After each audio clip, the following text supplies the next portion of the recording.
Bonjour à tous les passionnés de cinéma. Je suis enchanté de vous retrouver sur ma chaîne Cinémadicte, où je vous propose les meilleures infos sur les nouveautés cinématographiques et les films déjà sortis. N'hésitez pas à vous abonner pour ne rien manquer des contenus captivants à venir. Bonjour à Allons-y. tous, c'est Stark. Dans cette vidéo, je vais vous proposer une critique approfondie du film Get Out, réalisé par Jordan Peele. Ce film, qui a marqué les esprits à sa sortie, aborde des thèmes puissants comme le racisme et l'identité à travers le prisme de l'horreur. Je vais analyser les éléments narratifs, les performances des acteurs et la manière dont le réalisateur utilise le suspense pour transmettre un message fort. Restez avec moi pour découvrir pourquoi Get Out est bien plus qu'un simple film d'horreur et comment il résonne encore aujourd'hui. Oui.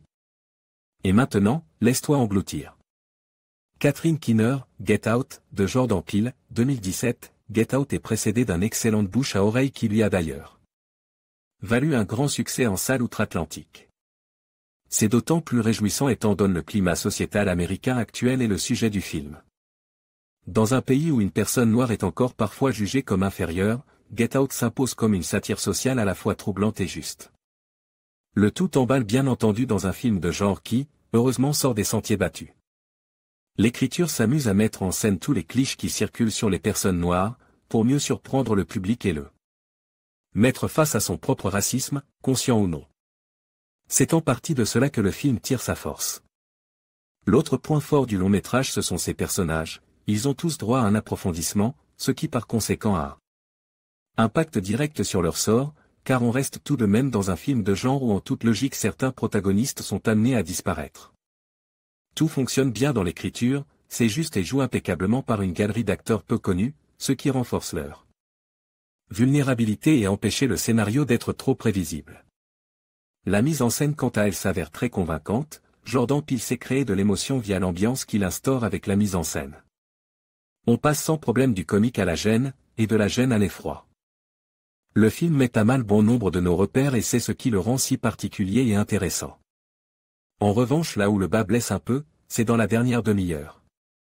On bascule alors dans les nombreux travers qui incombent le genre horrifique, des codes dont on s'élasse depuis des années à force de les voir trop souvent dans des films qui se ressemblent tous les uns et autres. Le climax quant à lui aurait gagné à être plus sombre, là où le réalisateur fait le choix plus facile d'une fin plus ou moins positive. Il aurait été intéressant de mettre à nouveau à mal tous nos espoirs de spectateurs concernant le dernier personnage. En somme Get Out est un excellent film de genre, politique, bien écrit et mis en scène brillamment, mais qui sombre aussi dans quelques erreurs sur lesquelles il est impossible de faire l'impasse. Ma note, 7/10. En conclusion, la critique de Get Out par Stark met en lumière les thèmes puissants et les subtilités du film, qui transcendent le simple genre de l'horreur. À travers une analyse approfondie, Stark nous invite à réfléchir sur les dynamiques raciales et les peurs sociétales contemporaines. Ce film, au-delà de son intrigue captivante, nous pousse à questionner notre propre réalité et les préjugés qui l'entourent. En somme, Get Out est une œuvre essentielle qui mérite d'être étudiée et discutée, et la critique de Stark en offre une perspective enrichissante.